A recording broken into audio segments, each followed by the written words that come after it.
London's Savile Row is the epicenter of traditional bespoke tailoring. Patrick Grant, owner of Norton Sons, is working to convince American clients to embrace the British style, namely in the form of a $3,500 two-piece tailored suit. Joining me now is Bloomberg's Troy Patterson, who met with Grant on his latest trip to New York.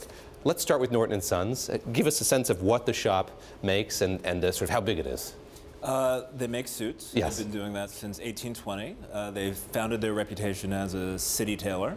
In the 1800s into the early 1900s, they specialized more in safari suits, or something you would wear in the Raj, or if you were Lawrence of Arabia. And then in the 20th century, they slowly began to dwindle until they were rescued in 2005 by Patrick Grant. Talk about that rescue. What prompted Patrick Grant to make the rescue of this particular house?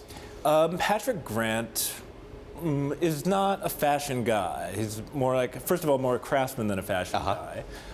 He might have been an architect or landscape architect in another life. In fact, in his previous career, he was an engineer doing marketing, like fiber optic stuff. In business school, is flipping through the FT, sees an ad that this old tailoring shop is for sale, decides he could do it, buys it, builds a great success from it. What does it say that this tailor shop was for sale about Savile Row and how well it, as a whole, is doing economically? Well, it says something. It says that at the time, this particular house had not kept in step to adapt to the times in terms of either business or style. In fact, it became this crazy amalgamation of other failing houses that had no clear mission. He was able to sort it out, ditch these bad ideas they had about leading sporting tours, and concentrate on the core product. The core product. How many suits is a shop like Norton Sons making in a given year, and how much does Patrick Grant and Norton Sons want to expand its business?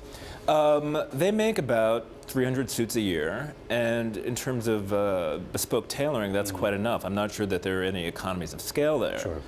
In terms of expanding his business, Patrick Grant has used Norton Sons as the foundation for its a burgeoning empire, likewise rescuing other British brands and combining innovation and tradition in interesting ways. Yeah, let's talk a little bit more about that. He's partnered with J. Crew on some of these endeavors. Well, he's also got a company called ETOTS, and ETOTS is another one of these old tailoring shops that had been amalgamated with Norton Sons in the 1960s when it was failing. He revived the name, created something that's sportier, more fashion-forward than the kinds of suits that he sells at Norton Sons, and it's a hit with fashion people and on the high street around the world.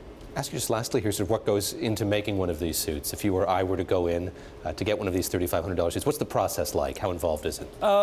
You can usually get it done in 2 fittings. There's like a tailor and a cutter, and it's a bespoke suit because it's made exactly for you. It's the pattern is built on your exact measurements, and if your left arm is 1/8 of an inch longer than your right, the suit's going to reflect that, and it's going to fit like a dream. You saw him here in New York. Did you see there was much demand for the suits here in the States?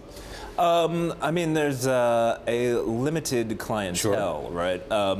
Both in terms of people who have the means and people who have the taste. But in terms of what he's doing on a broader scale with ETOTS and with other collaborations, it's catching on.